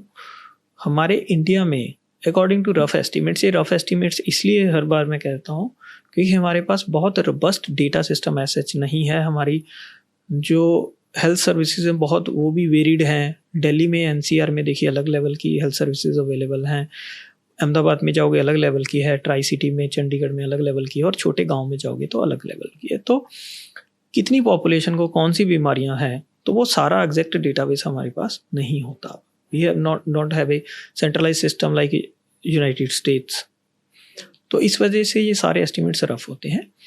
तो नियरली 2.5 लाख लोग, 2.5 लाख लोग जो हैं वो हर साल ऐड हो रहे हैं जिनको किडनी ट्रांसप्लांट की ज़रूरत है। और according to the official website of ministry of health and family welfare, NOTTO बोलते हैं जो बॉडी है इसको, गवर्नमेंट की जो रेगुलेट करती है जो सारा, तो लास्ट ईयर 12,000 के करीब जो है फर्स्ट टाइम किडनी ट्रांसप्लांट्स हुए हैं इंडिया में, और ये नंबर्स फर्स्ट टाइम अचीव हुए हैं। तो अब गैप देखिए डिमांड और सप्लाई में, और उसका कुछ ही परसेंटेज शेयर है जो हमारा कैडावरिक से आ रहा है, बाकी जो है लाइव रिलेटेड है। तो लाइव रिलेटेड में मिथ्स बहुत सारी हैं, इनफैक्ट दोनों में है, मतलब उनमें अलग प्रॉब्लम्स हैं। लाइव रिलेटेड में फियर है, फैमिली मेम्बर्स को अवेयरनेस नहीं है, जिनके पास डोनर्स है वो पहुंच नहीं पाते, और फैमिलीज छोटी होती जा रही हैं। अगर आप 2000 से पहले जाओ, पिछले 25-30 साल में फैमिली साइज बड़ा होता था, सिबलिंग ज़्यादा होते थे। अभी फैमिली साइज छोटा होता जा रहा है, श्रिंक हो रहा है। We are into nuclear family structures. Majority parents का सिंगल बच्चा है, कुछ के 2 हैं। और जैसे मैंने कहा ये लाइफस्टाइल डिजीज़ है, तो अक्सर ये होगा कि पेरेंट्स डायबिटिक हैं, बच्चे डायबिटिक्स हैं, भाई बहन डायबिटिक हैं, तो जो खुद पेशेंट सफ़र कर रहा है उसका भाई या पेरेंट्स भी they are not eligible donors. So lack of donors, और जिनके पास है उनमें lack of awareness. But sir मेरे को एक्चुअली जैसे आपने बताया कि अब you have given us the bifurcation about कि ट्रांसप्लांट का सबसे बिगेस्ट रीजन कि इट मेक्स, मतलब I can say this, it makes more sense और what, but it is actually very important. It can give you a better life, it can improve your life, that's what I feel. But ये important reasons है जिस वजह से लोग शायद अभी भी डायलिसिस में ज़्यादा अटके हुए हैं, राइट? तो I want to ask you, एक बार जो लोग शायद नहीं पता है जिन्हें, वो एक बार आप अगर समझा पाएंगे कि जब हमने suppose they have found a donor for example, तो क्या है, what's the life after, how does the transplant works and what's life after transplant, how does, because lot of जो जैसे हम जितना social media और cases वगैरह सब देखते हैं, तो there are lot of again myths मान लो, confusion मान लो, people are scared कि transplant, kidney transplant कितना percentage successful होगा नहीं होगा, अभी कम से कम हम जी तो रहे हैं, उसमें क्या पता, you never know, जैसे heart ailments कुछ हो गया, तो what's the afterlife, how does that work? देखिए अगेन, जब हम किडनी फेलियर में कोई जा चुका है तो इट्स ए विजा विज ना, या तो वो इंसान डायलिसिस पे होगा या वो ट्रांसप्लांट पे होगा। तो उनका कंपैरिजन हम normal healthy individual, normal population से नहीं कर सकते, है ना। तो somebody suffering from and organ damage, एक वाइटल फंक्शन, 5 हमारे वाइटल ऑर्गन्स हैं, जैसे ब्रेन है, हार्ट है, ऐसी किडनी है, इनको हम बोलते हैं वाइटल ऑर्गन्स के। वाइटल ऑर्गन्स फेल हो गए तो वो सर्वाइव नहीं कर सकते। अब रही बात ट्रांसप्लांट की, life after transplant, it is definitely gives you longer life. जो ट्रांसप्लांट के पेशेंट्स हैं वो डायलिसिस मरीजों से ज़्यादा जीते हैं, they have better quality of life. Transplant doesn't just add years to life, it add life to years. तो वो आपकी क्वालिटी ऑफ लाइफ बेटर है। मेजॉरिटी ऑफ द पीपल जो हैं वो एक नॉर्मल अपनी जीवन शैली में वापस चले जाते हैं जैसे अब जीवन उनका किडनी डिजीज से पीड़ित होने से पहले था, है ना. Majority population they are independent, they are working, they are back into their job, they are back into their family life, they are back into their married life. In how many time, मतलब months और Majority of the people जो है, देखिए वो depend करता है आपका basic health status कैसा था. अगर कोई 25 साल पे अब किडनी ट्रांसप्लांट करा रहा है, who was otherwise fit, और वो definitely he is back to his normal work within a week, he can. बाकी तो ये है कि आपकी मेजर सर्जरी हुई है, आप 15 दिन 20 दिन रेस्ट करना चाह रहे हो, इनिशियली थोड़ी मेडिसिन ज़्यादा होती हैं, विद टाइम उनको टाइट्रेट किया जाता है. और दूसरा है, मान लो कोई बेड रिडन था, 50-55 साल का है, बेड रिडन है, डायबिटिक हाइपरटेंसी, ओवरऑल हेल्थ पुअर थी, तो उनको रिकवरी में थोड़ा टाइम लग सकता है ना. बट जब डायलिसिस के कंपेयर में है, वो लंबा जीते हैं, दे आर सिम्टम फ्री, उनको बार बार हॉस्पिटल नहीं जाना, उनको हर ऑल्टरनेटिव डायलिसिस के लिए नहीं जाना, उनको ब्लड ट्रांसफ्यूजन की ज़रूरत नहीं है, उनको कम्युनिकेबल डिजीज़ की ज़रूरत नहीं है, जब आप के रिस्क नहीं है, जब आप बार बार हॉस्पिटल नहीं जा रहे हो, आपको कोई ब्लड ट्रांसफ्यूजन रिलेटेड डिजीज़ नहीं होगा, you have better muscle health, you have better bone health, you are financially independent, आप अपनी जॉब में वापस चले जाते हो मेजॉरिटी लोग. अगर मैं अपना ही कहूँ, मेरे पास हर टाइप के पेशेंट्स हैं जो ट्रांसप्लांट के बाद दोबारा हु आर इनटू एग्रीकल्चर, जो खुद अपने से काम कर रहे हैं, people who are driving, there are bankers, there are small और big businessman. There are so many patients of mine जिन्होंने जो ट्रांसप्लांट के बाद सक्सेसफुल फादर बने हैं, फैमिली कंप्लीट की है ना. तो dialysis patients mostly they suffer from these issues as well, no? And then बहुत सारे patients हैं जिनकी शादी हुई है dialysis के बाद, transplant के बाद, और they are into a successful married life. So then जो family के ऊपर financial burden था वो ख़त्म हो जाता है, जो dependence थी वो ख़त्म हो गई है family members के ऊपर, once you are back into your normal life. तो there are so many advantages, मतलब n number of advantages in each and every aspect. Kidney transplant जो है वो डायलिसिस के हर पहलू पे, मतलब हर जिंदगी के हर पहलू पे डायलिसिस से बेटर है हर तरीके से. सबसे इम्पोर्टेंट क्वेश्चन जो सबके दिमाग में आता है कि कितना सक्सेस, जो एक परसेंटेज सक्सेसफुल, देखिए क्योंकि अभी ये एक बहुत वेल एस्टेब्लिश ट्रीटमेंट है ना. ट्रांसप्लांट कहें या हम डायलिसिस कहें या जो भी मेडिकल साइंस कहें, तो इसमें कुछ भी ऐसा नहीं है कि ये हम अपना डिस्क्रिशनरी कर रहे हैं, अपनी इच्छा से कर रहे हैं. Everything is evidence based medicine. तो वो चाहे यहाँ हो रहा है चंडीगढ़ में, या वो इंडिया में अहमदाबाद में हो रहा है, या बॉम्बे में हो रहा है, या न्यू दिल्ली में हो रहा है, या आपको यूरोप में होएगा, या अमेरिका में होएगा, या जापान में होगा, एवरीथिंग इज स्टैंडर्डाइज ना. इतना वेल कनेक्टेड वर्ल्ड है, कोई नई इनोवेशन हो रही है, कोई नई ड्रग आ रही है, कोई नई ऐसी विधि आ रही है जो आज इंडिया में है, वो कल पब्लिश होके यूएस में होएगी, जो इनोवेशन यूएस में हुई है वो कल हमारे पास अवेलेबल होएगी. तो एवरीथिंग इज़ वेल प्रूवन. तो जब हम वेल मैच्ड डोनर के साथ सारी टेस्टिंग इतनी अच्छी होगी, अब जो मैचिंग के तरीके हैं, it's not just medical science में कि दवाइयों ने प्रगति की है, लैब मेडिसिन में बहुत ज़्यादा वो हुई है. जो हमारी मैचिंग के तरीके होते थे, डोनर और पेशेंट की जो आपस में मैचिंग होती है, वो बहुत इम्प्रोवाइज हो चुकी है.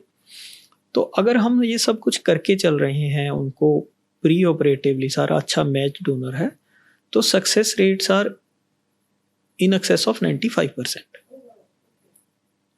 ना. तो 95% प्लस जो है वो आज के टाइम में हम कह सकते हैं कि किडनीज चलती हैं लाइफ टाइम. अगेन देखिए, life time we can not say life time, एक मीडियन सर्वाइवल की बात बोलते हैं हम, एवरेज सर्वाइवल. तो एवरेज सर्वाइवल हम कह सकते हैं कि at this point of time 12 साल, 10 से 15 साल के बीच में median survival of patient and kidney is there.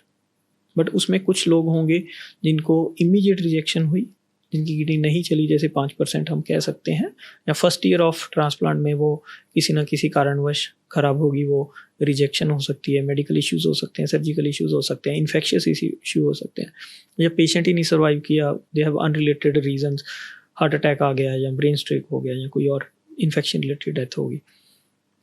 और कुछ लोग ऐसे भी होंगे जिनकी 20 साल पे भी हेल्दी किडनी चल रही है। अगर आपने देखा हो तो अभी यूके में a patient has completed 50 years of transplant in year 24, I guess. So that was circulating on social media. तो 50 साल किसी ने सक्सेसफुल किडनी ट्रांसप्लांट के पूरे किए और वो किडनी अभी भी चल रही है। तो it's a range, but again coming back to basic thing, ये comparison is with the patients who are on dialysis. क्योंकि अगर आप डायलिसिस भी नहीं करा रहे और ट्रांसप्लांट भी नहीं करा रहे, फिर तो आप कुछ दिन भी सर्वाइव नहीं करोगे। बट जिसने ऐसे डायलिसिस कराया, they got weekend and weekend, तो उसके बाद ट्रांसप्लांट हो सकता है उनका? हो सकता है, ट्रांसप्लांट कभी भी हो सकता है। Each and every patient is eligible for transplant. कोई ऐसा स्टेज नहीं होता जिसमें ऐसा हो जाए कि शायद ये अब इसका ट्रांसप्लांट नहीं हो पाएगा? कुछ कंडीशंस होती हैं। सबसे इंपॉर्टेंट होता है कि आप किसी को एक ऑर्गन दे रहे हो, उसके किसी फैमिली मेंबर से लिविंग से ले रहे हो, तो उसकी कुछ लाइफ एक्सपेक्टेंसी होनी चाहिए, सबसे इंपॉर्टेंट है ना। एक्सपेक्टेड लॉन्जेविटी कितनी है। सपोज पेशेंट इतना क्रिटिकली इल है या इतना एल्डरली है या इतनी सारी और बीमारियों से ग्रस्त है कि आपको लग रहा है ये 6 महीने 8 महीने 1 साल से ज़्यादा सर्वाइव नहीं करेंगे, तो उसमें मेडिकल साइंस जो है ट्रांसप्लांट की इजाज़त नहीं देता। So there has to be life expectancy कि वो ट्रांसप्लांट होने के बाद कितना सर्वाइव करेंगे, क्या वाकई ही ये ट्रांसप्लांट उनकी लाइफ में ईयर्स ऐड कर रहा है और उन ईयर्स में लाइफ ऐड कर रहा है।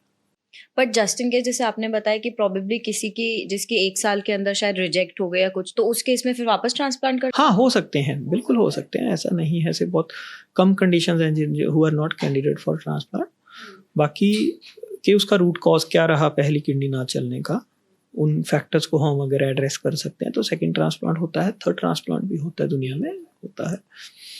एंड दूसरा कि लाइफ एक्सपेक्टेंसी के बिना एक होता है कि किसी को कोई एक्टिव कैंसर नहीं होना चाहिए शरीर में, या एक्टिव इन्फेक्शंस नहीं होनी चाहिए, या ऐसी सीरियस इन्फेक्शन नहीं होनी चाहिए who are threat to their life. तो उसमें फिर आप ट्रांसप्लांट करके you can actually worsen the problem और you will not achieve anything.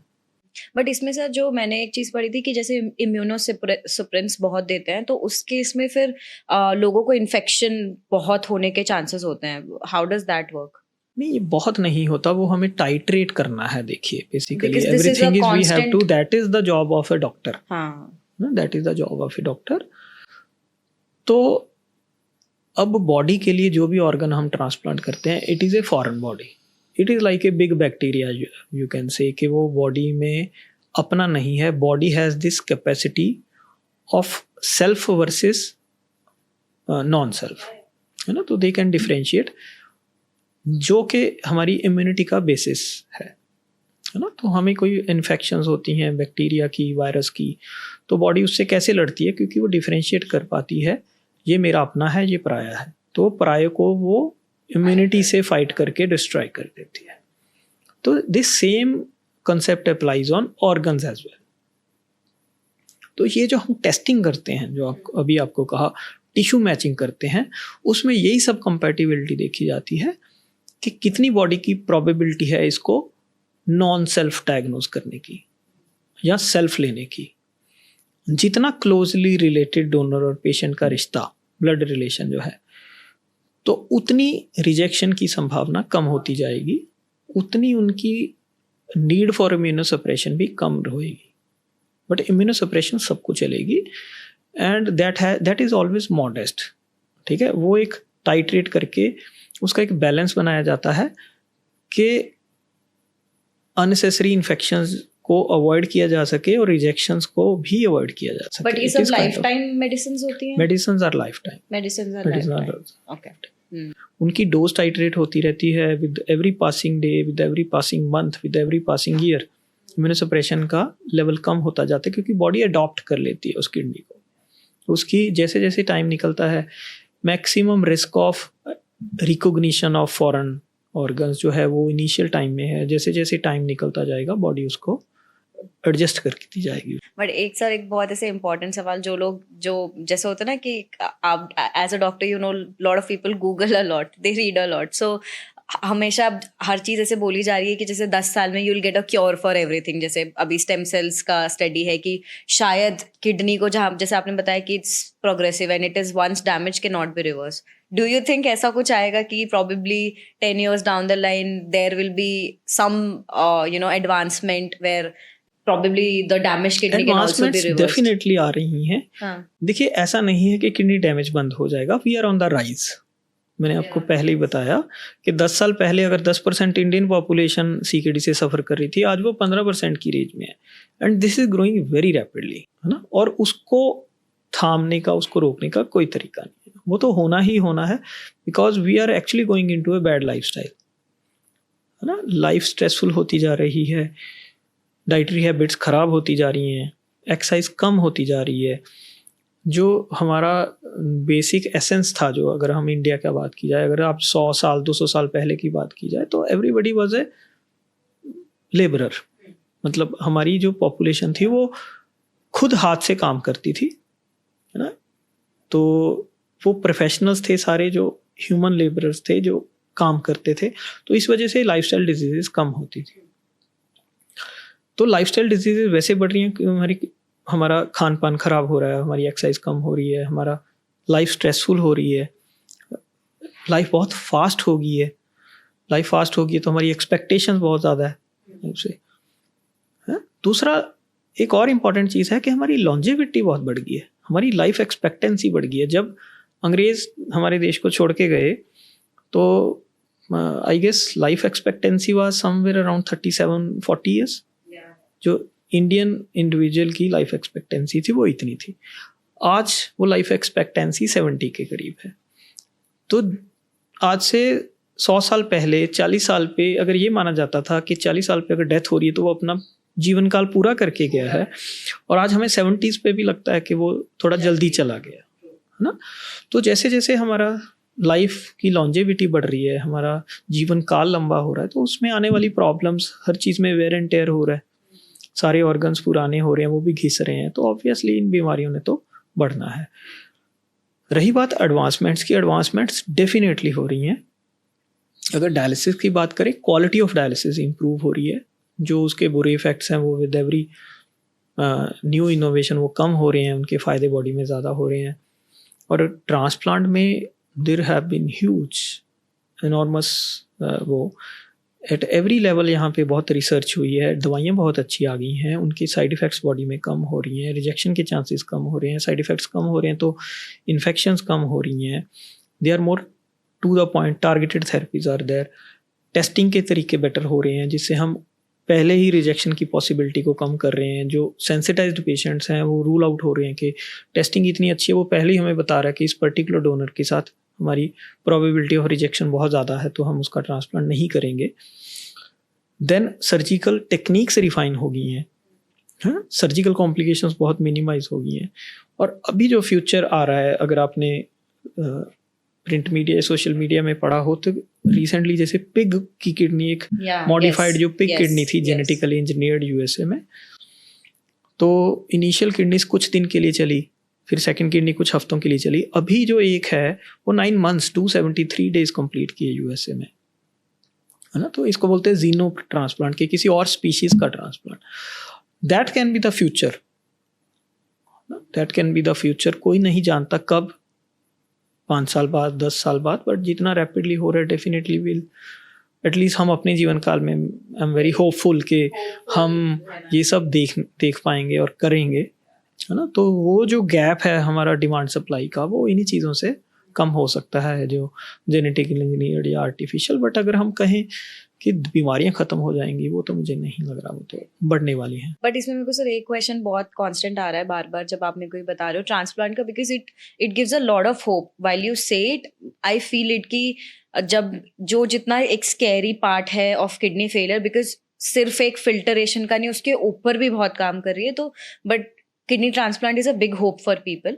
But उसमें क्या होता है, जो लोग वेट करते रहते हैं, मतलब बहुत बार कंफ्यूजन, जैसे आपने बोला एंड है, लाइक स्टेज 5 एंड है, अब खराब हो गई है, अब तुम्हें कुछ कराना चाहिए. इज देयर समवेयर कि you know now it's a progressive disease, बढ़ रहा है तो अभी करा लो जिससे बाकी बॉडी में और इश्यूज ना हो, वीकनेस ना हो. ऐसा कोई एक स्टेज है कि जिसपे आप बोलो कि अब इधर से आप सोचना स्टार्ट कर दो and go for transplant, something like that? Patient and stage kidney failure में चला गया है और डायलिसिस पे आ गया है, तो he is eligible candidate for kidney transplant.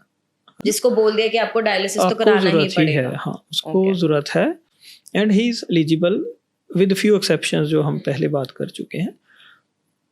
तो उसके बाद अब again depending on finances, depending on availability of donors, या वो कितना अच्छे से डायलिसिस टॉलरेट कर पा रहे हैं. कुछ patients who are happy and who are tolerating well, उनको डायलिसिस के बहुत ज़्यादा एडवर्स इफेक्ट्स नहीं आ रहे ना, they are tolerating it well, तो दे कैन डिले इट ना, they can live on the dialysis जब तक हैं. कुछ लोग हैं अब डायलिसिस बिल्कुल टॉलरेट ही नहीं कर पाते, बॉडी डायलिसिस होने के बावजूद भी बॉडी एक्सेप्ट नहीं करती, उनको बार बार निमोनिया होता है, वो हार्ट फेलियर में चले जाते हैं. जो एक्सेसिव फ्लूइड है जो किडनी ने निकालना था, अगर वो फ्लूइड्स नहीं निकलेगा तो उसका डायरेक्ट लोड हार्ट पे पड़ता है. तो बहुत पेशेंट्स में हमें देखता है कि हार्ट की functioning with passage of time वो कम होती जाती है, हार्ट वीक होता जाता है, या लंग्स में पानी चला जाता है फेफड़ों में, जिसको पल्मोनरी एडीमा बोलते हैं, उससे सांस लेने में दिक्कत है. तो ये सब चीज़ें उनको, पेशेंट्स को, किसी को निमोनिया हो रहा है, बार बार हॉस्पिटलाइजेशन हो रही है, वो डिस्टेबलाइज हो जाते हैं. डायलिसिस करवाने के बावजूद भी they are not in too good health. तो ऐसे पेशेंट्स को जल्दी ट्रांसप्लांट के लिए जाना चाहिए. जो रीजनेबली अच्छा कर रहे हैं वो वेट कर सकते हैं. So Indian population is a very varied population. Every kidney patient is a potential candidate for kidney transplant, because transplant gives you a better quality of life, better life, longer life in each and every aspect. So sir, I have a छोटा सा segment for you. This is basically know your organ segment. Idea ये है कि अब अगर हम kidney की बात कर रहे हैं तो एक बेसिक चीज लोगों को पता है कि किडनी है जिसका काम है फिल्टरेशन करना, बुरी चीजों को निकाल दो और यूरिन के उसमें पास आउट कर दो. That's all we most of the people know. So I have few facts that I read कि किडनी ये भी करती है और ये भी करती है. I'll just read it out. आप उसमें please add on कीजिएगा whatever you think is right. How does that function works? So kidneys love their blood flow. They reabsorb and redistribute 99% of the blood volume throughout the body, leaving the 1% of the filtered blood to become urine. True. True? बिल्कुल. सारा basically 1% या जो भी जो unwanted चीज़ें हैं वो urine के थ्रू एक्सक्रीट हो जाती हैं, बाकी ब्लड कीप्स ऑन सर्कुलेटिंग. तो ये ब्लड को भी फिल्टर करता है पूरा किडनी? वो ही फिल्टर करता है, उसी में से everything is transported from one place to another. हम खाना खा रहे हैं तो वो एब्जॉर्प्शन इंटेस्टाइन से होता है, लीवर उसमें से निकालता है, फिर वो ब्लड में ऐड कर देता है, and then they go to heart pumps into the arteries से वो किडनीज निकाल लेती हैं, किडनी में से फिल्टर कर लेती हैं, वापस हार्ट में भेज देती हैं. तो this is a continuous machine. देखिए, जो भगवान ने बना के भेजी है वैसी मशीन तो दुनिया में बन नहीं. या मतलब this is the most full proof machine. Foolproof machine. Kidney stones are always due to calcium. No, this is not true. They are mostly due to calcium, but all stones are not calcium. Okay. So what's the main reason? जैसे एक अब ये myth है, fact है, I don't know, कि पानी कम पीना is the reason. देखिए, पानी कम पीना इज नॉट द रीजन.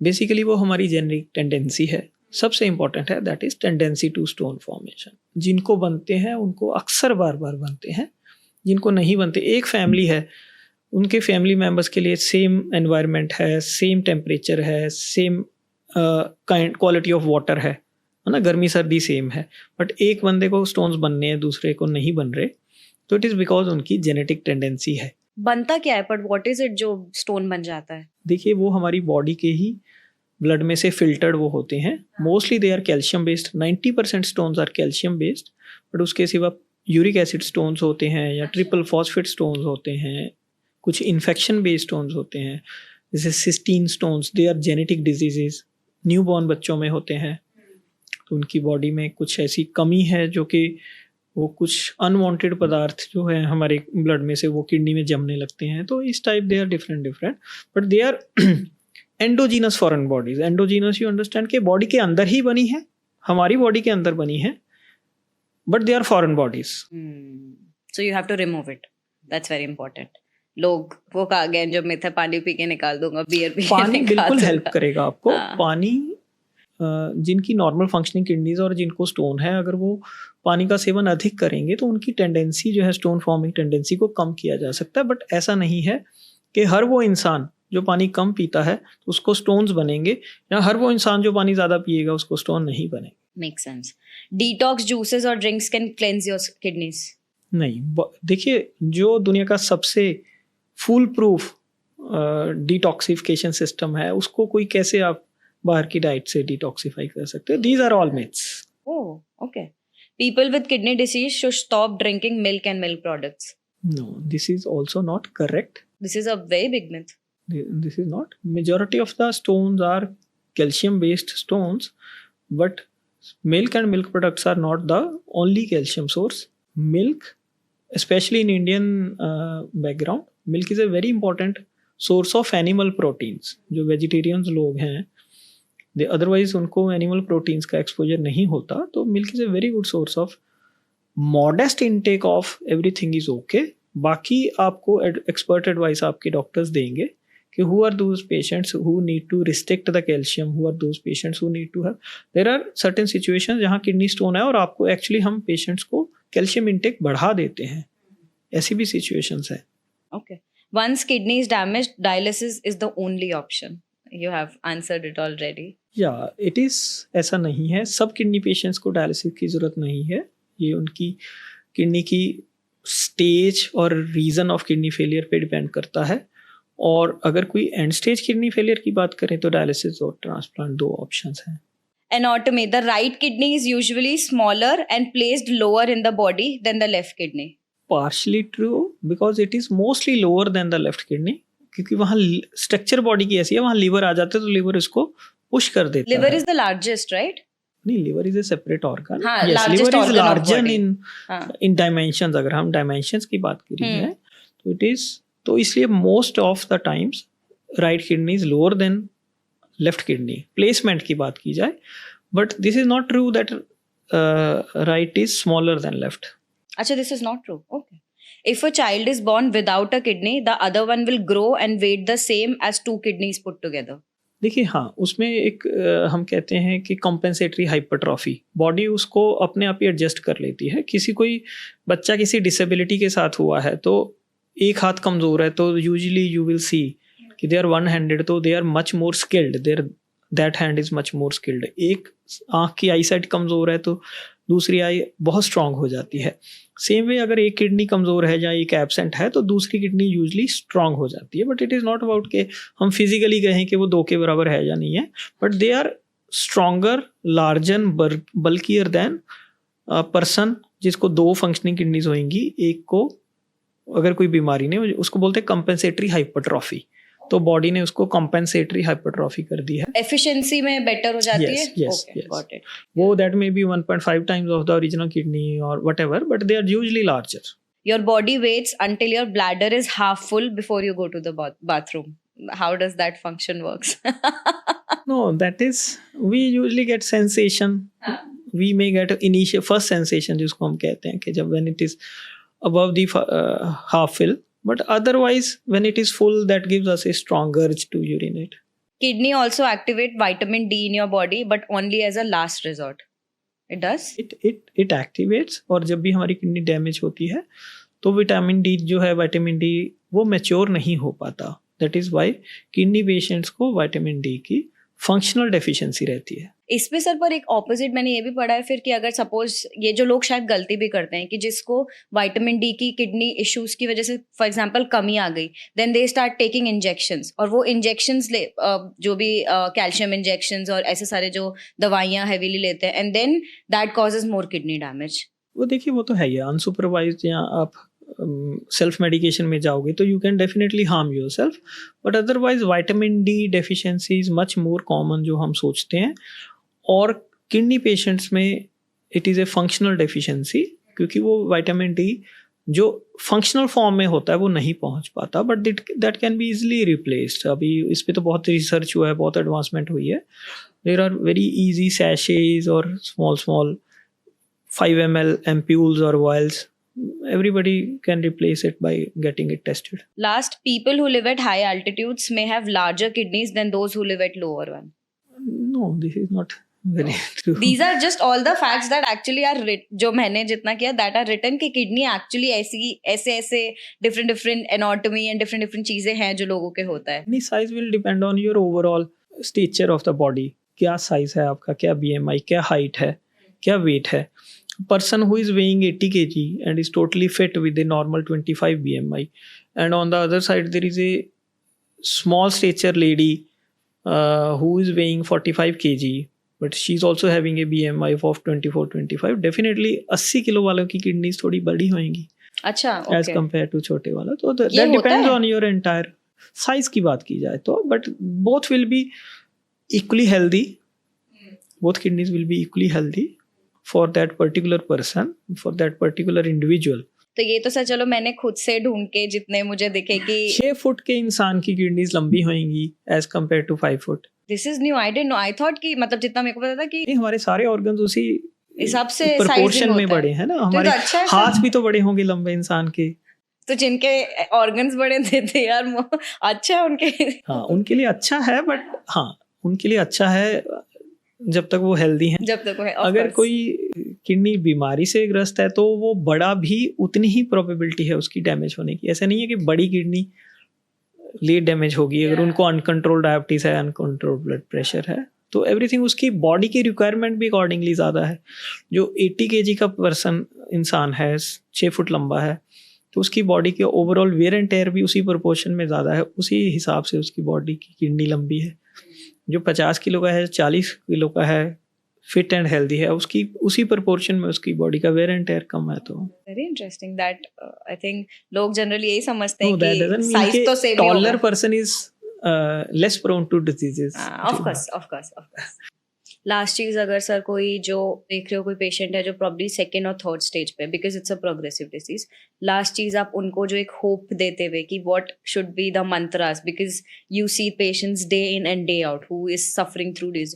तो मिस्टेक्स और मंत्रास आप क्या बोलोगे कि you should do this and you should not do this to just delay the advancement? Mantra is के सेल्फ डायग्नोसिस, सेल्फ ट्रीटमेंट ना करो, गूगल करके खुद को खराब ना करो.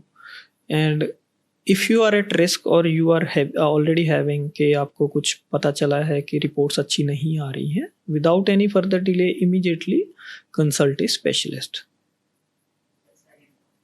That is the mantra. There is no shortcut, है ना. और पता नहीं क्यों इंडिया में ऐसा है, हम हर चीज़ में एक्सपर्ट के पास जाते हैं, but as far as health is concern मैं देखता हूँ सब में उनको लगता है कोई नहीं मैनेज हो जाएगा. केमिस्ट से वो सेल्फ मेडिकेशन से यूरिन चलता इन्फेक्शन है. हुआ, अरे पानी कम पिया होगा, कोई बात नहीं, पानी ज्यादा पी लेती हूँ तो ठीक हो जाएगा. The basic last priority. Yeah.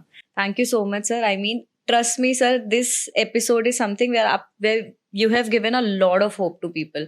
क्योंकि जो पहला पार्ट था शायद उसमें बहुत स्कैरी पार्ट भी आपने बताया कि एक्चुअली जब अगर इस स्टेज पे आ चुके हैं और अगर डायलिसिस की साइड पे भी जा रहे हैं तो there are lot of scary things you have to go through, but there is a lot of hope also. And awareness बहुत इंपॉर्टेंट है. आई होप अगर एक इंसान भी इस अवेयरनेस को समझ के ट्रांसप्लांट के लिए अपने आप को रजिस्टर कराए, और दूसरा अगर ऐसा कोई सफर कर रहा है तो उसे एटलीस्ट बताए कि transplant is a very good option. तो I think our work might be done there.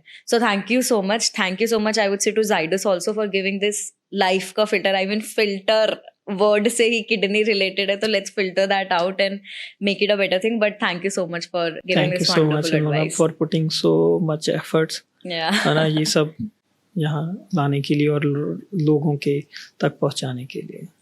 Thank you.